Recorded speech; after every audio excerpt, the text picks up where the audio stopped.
Welcome back to Jabol Story Recap. Today I'm going to explain an action thriller film. Spoilers ahead. Watch out and take care.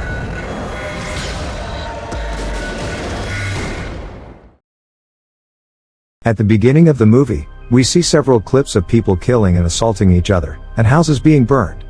Several shootouts and gang fights resulting in hundreds of deaths are seen. In 2014, the Republican and Democratic parties had collapsed in the U.S. An economic crisis gave rise to a third political party called the New Founding Fathers of America, NFFA. The party leader is the U.S. President, Bracken. He and the others from his party formulated an extreme law called the Purge. Every once in a year, one night, for 12 hours straight, all crimes are legal and no emergency services will be available. People are allowed to release their inhibitions in any way they choose, including murder. It is now the year 2022. Because of the Purge, the United States has become virtually crime-free, and unemployment rates have dropped to 1%. It is the day of the Purge. James Sandin drives back to his home in a wealthy gated community to be safe during the night. He sees his neighbors place blue flowers in their front yard, to show their support to the purging system.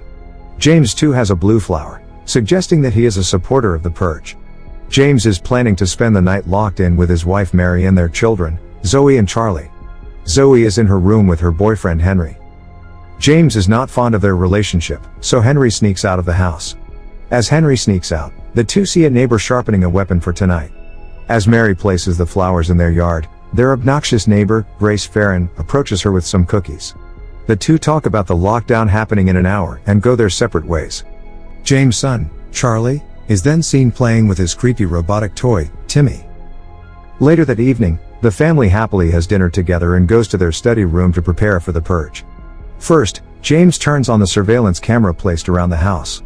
Then, he turns on the security system which brings down metal doors and windows, closing every possible opening in the house. Lastly, he brings out a gun from the safe for protection.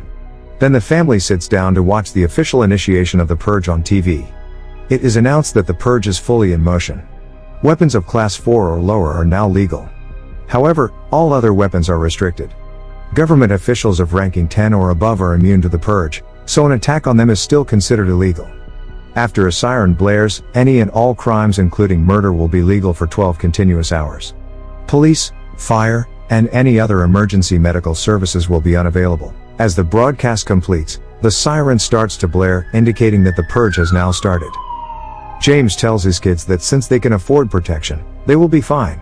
Zoe then goes back to her room. Charlie, on the other hand, doesn't seem to like the idea of the Purge, but James tries to make him understand, saying that it allows people to take out their frustration. He too then goes to his room. Zoe hears a thud in her room and finds Henry, who had snuck in before the security system was engaged. Henry tells Zoe that he wants to talk to her father about their relationship. Since James cannot throw him out of the house during this time, he thinks it's the perfect time for him to convince her father. Everyone in the house relaxes, while Charlie plays with his robot Timmy. He moves Timmy around the house, surveilling everything through Timmy's camera. He sends Timmy to the study room and watches the surveillance footage. He sees a man running away from someone, and stand right in front of their house. Charlie runs to watch the surveillance footage from near, and sees a man begging for help outside their house. In order to help him, Charlie disarms the metal door. At the same time, Henry makes his way towards James' room to talk to him. Realizing that Charlie has disarmed the metal door, James runs to the study room and quickly puts the metal doors down again. However, the man gets in. James, Mary, Charlie, and the man are in the room when suddenly, Henry fires at James from the stairs. He wants to kill James so he can be with Zoe. The two fire at each other and Henry gets shot. Seeing this, Zoe saves Henry and takes him away, after which James looks around to see that the strange man is gone too. To ensure his family's safety, James takes his family into a safe room and goes to look for Zoe. He finds Henry's dead body in the room. We see that the stranger is standing right behind him as he checks Henry's pulse, but James doesn't see him. Charlie sees a group of people approaching their home through the camera and calls his parents. The group is masked and has weapons in their hands. The group leader stands right in front of the camera and starts talking. He knows James's name and tells the family that one of their targets was lost. The group got to know from their neighbor that the target had run into their house. Now, the group wants the target out so that they can kill him. If the family doesn't send him out in time, they threaten to get inside the house and kill everyone, as they know a way to break in. Then, the group cuts off the power supply to the house, and everything goes black. James tells the family that they have to find the man and force him outside, but Charlie is reluctant to the idea. James and Mary go out to search for him. Charlie too looks for him with the help of Timmy, and finds him hiding behind the sofa in the living room. He blinks Timmy's light at the man and makes him follow it. Charlie is trying to help the man. He takes him to his room, where he has formed hiding in the closet. Timmy flashes his light at the hiding, and the man sees it. He finally goes inside it, after thanking Timmy.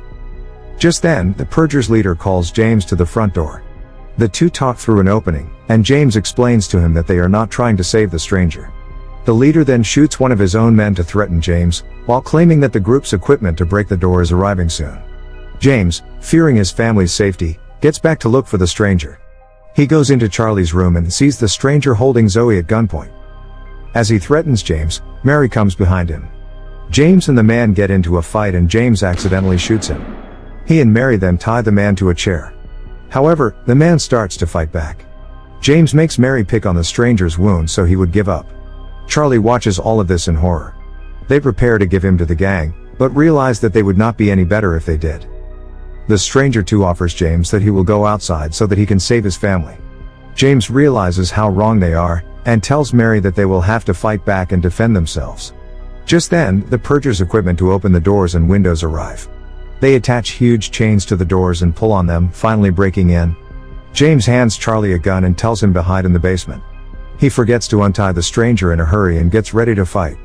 Zoe hides in her room, while the stranger tries to free himself. Now the Purgers start to break in. One of them opens the main door for the leader, and he gets in with his gun. As they hide around the house, one Purger gets in through the basement door and attacks Charlie. As he is about to kill him, James shoots the man from behind. The group maniacally roams around the house. James fights and kills most of them, but the leader appears before him and stabs him. As James lays in the ground dying, the leader politely thanks him and kisses his forehead. The others start to destroy everything in the house. Charlie is in the study room, looking at the surveillance footage, when he sees two people approach the Purgers in their front yard and kill them. He notices that the people are their neighbors, Grace and her husband. Slowly, all the neighbors gather to help the Sandins. But at the same time, Mary is caught by two of the Purgers. The girl Purger tickles Mary as she begs for her life. Just when she is about to hit Mary with her machete, their neighbor, Mr. and Mrs. Halverson, shoot the two dead. Mary goes to help James, but before they can do anything, the leader walks into the room. He clocks his gun and thanks them for their sacrifice. Zoe suddenly appears and shoots the man dead before he can kill them. The family sits around James, crying as he dies when the neighbors arrive. Mary thanks them for their help, however, it turns out that the neighbors want to kill the Sandins themselves. They are jealous of James's money and want to purge themselves of the jealousy by killing the family. They then drag James's body to the other room and take the others hostage. Mary begs them to leave her kids and they tie all three of them with duct tape. The neighbors then hold each other's hand and thank the new founding fathers for providing them with this opportunity. They have always been jealous of Sandin's perfect family, and when the Purgers broke into the house today, they saw the opportunity. As they are about to harm the family, the stranger from earlier saves them. He shoots Mr. Halverson dead and holds Grace at gunpoint. The neighbors now stand in a line in front of them. Grace asks Mary to kill them and put an end to this. However, Mary has had enough of these killings. She tells everyone to stay there until 7 when the purge stops. A few minutes later, everyone is sitting at the dining table together in silence. The stranger still points his gun at the neighbors to keep them in check. Charlie and Zoe cry, while holding their father's hand. Suddenly, Grace tries to take the rifle from Mary's hand, but Mary breaks her nose instead, yelling at her. Finally, the sirens ring, indicating that the purge has completed. Mary tells everyone to get out of her house. The stranger too leaves at the end, after Mary thanks him for his help. The movie ends as the 3 surviving members of the family look at several dead bodies lying outside the house. A voice in the background narrates that this was the most successful purge to date. Other news reporters claim that the streets of Los Angeles are filled with dead bodies and the stock market has risen to its highest. In the end, a man says that he is no longer proud to be American, because both of his sons died in the purge. That was my recap for the movie The Purge. Subscribe for more videos like this, turn on notifications and leave a like. If you think you knew the title of the movie, comments down below. Thanks.